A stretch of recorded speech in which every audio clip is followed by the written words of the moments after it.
Hey, welcome back to Shadowed Whispers. If you've ever wondered what lurks just beyond the edge of the light, stick around.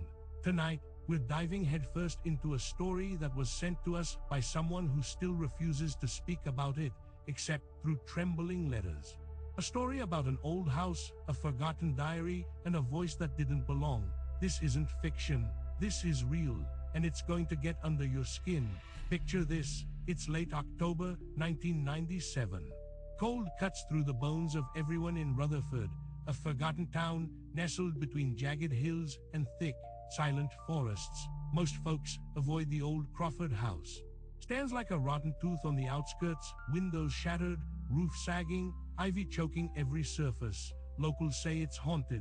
Kids dare each other to peek inside after dark, but no one stays long, not after the disappearances. Enter Claire Bennett, 28, practical, a little too curious for her own good. She's a restorer, fixes old homes, breathes new life into rotting wood. When she hears the Crawford House is finally being sold cheap, very cheap, she sees an opportunity. A project, a way to prove superstitions are just smoke. The first night, she brings only a sleeping bag, a flashlight, and a toolbox. The air smells like damp earth and decay. Every step on the creaking wooden floors sends clouds of dust into the air. Walls are stained with watermarks, paintings long ripped down. She starts in the living room, scraping off layers of grime from a faded emerald couch. But something feels off. It's not the house, it's the silence, too thick, too heavy, like the walls are listening. She shakes it off. Old houses make noise, she tells herself, but then, as she climbs the stairs, a sound stops her cold. Scraping like nails dragging across wood. Coming from the attic, she freezes. Flashlight trembles in her hand. Hello, her voice sounds pathetic, weak, no answer. Just the relentless slow scrape. She backs down, locks the door behind her, and sleeps fitfully on the couch. At 3 a.m. she wakes to the smell of burnt sugar. There's no stove lit. She stumbles to the kitchen. Nothing, but the air chills her skin. And there, scratched into the surface of an old pine table, is a single word, leave. She doesn't leave. Day 2 she searches the attic. Dust swarms like angry bees. Boxes overflow with brittle newspapers, yellowed photographs of strangers, nothing special. But in the far corner, under a collapsed beam, she finds a small, locked diary. Leather-bound, stained with something dark. The lock is rusted, but she picks it easily. Inside, the pages are crowded with looping, frantic handwriting. The first entry is dated November 17, 1923. I can't stop writing. If I stop, it finds me. It whispers in the walls. It knows my name. It wants the baby. Claire's stomach drops. Baby, she keeps reading. The diarist, a woman named Evelyn Harper, talks about a shadow that walks and a voice that sings lullabies when the moon is full. She mentions a room that isn't on any map, a room behind the attic wall. Evelyn begs whoever finds this to burn it all, salt the earth, never look back. That night Claire can't shake the diary. She dreams of a child's laughter, high and sweet, then cutting off abruptly. She wakes to the house groaning, floorboards singing under unseen feet. She finds more scratches on the walls, names, her name, Claire, come to me. Here's where things get tricky, folks. If you've ever felt that shiver at the nape of your neck, that's the moment Claire should have run.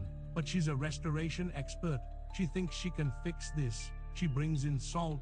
She hangs holy symbols. She even calls a priest who mutters prayers in Latin, his voice shaking. Nothing changes. The house adapts. The scraping moves from the walls to the ceilings. The voice in the night grows clearer. It calls her not by name, but by a nickname her sister used when they were kids. A name no one knows about. What do you want?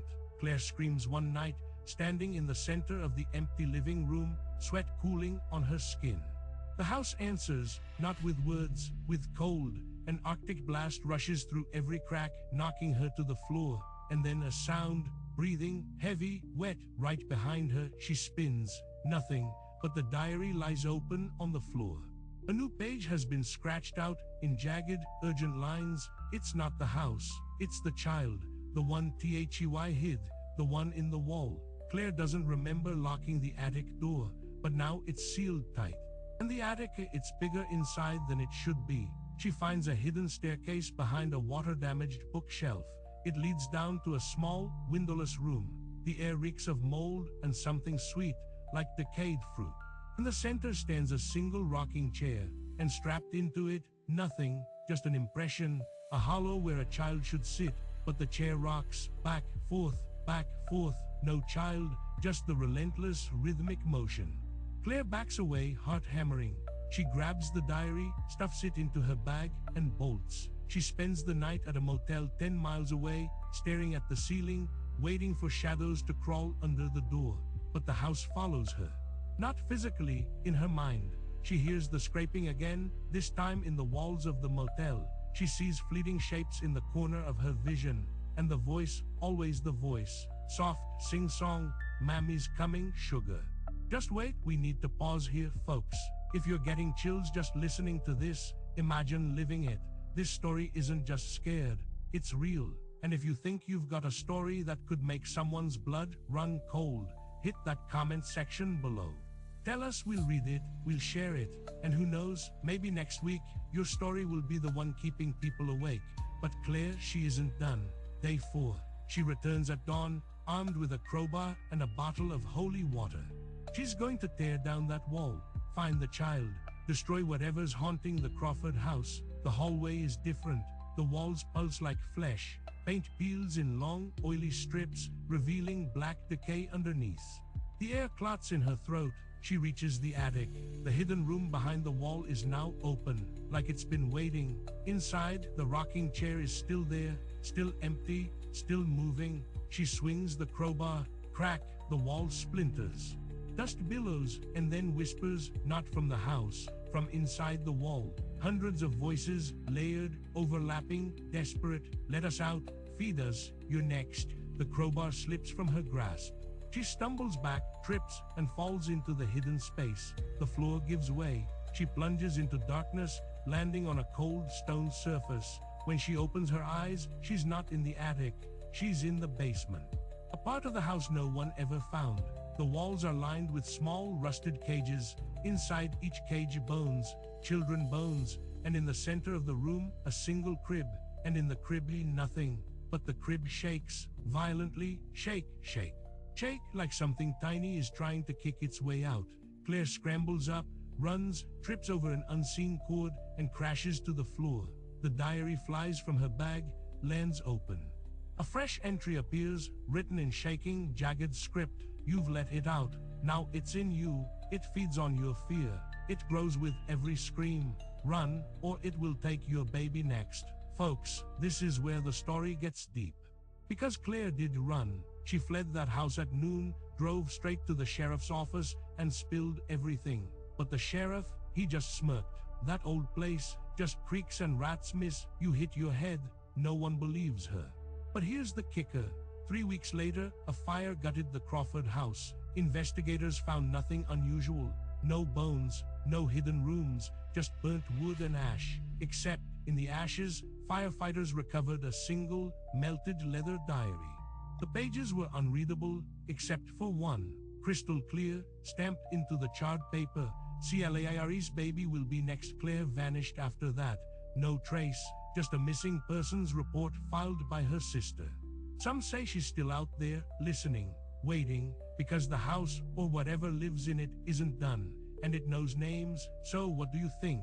Wrong place, wrong time? Or is there something older in that house, something that picks and chooses? If you've ever stood in a place that felt too quiet, too still, like it was holding its breath, drop a comment below, share your story. And hey, if you've got a creepy old house in your town, maybe send us the address. We're always hungry for the next tale. Until next time, sleep with the lights on.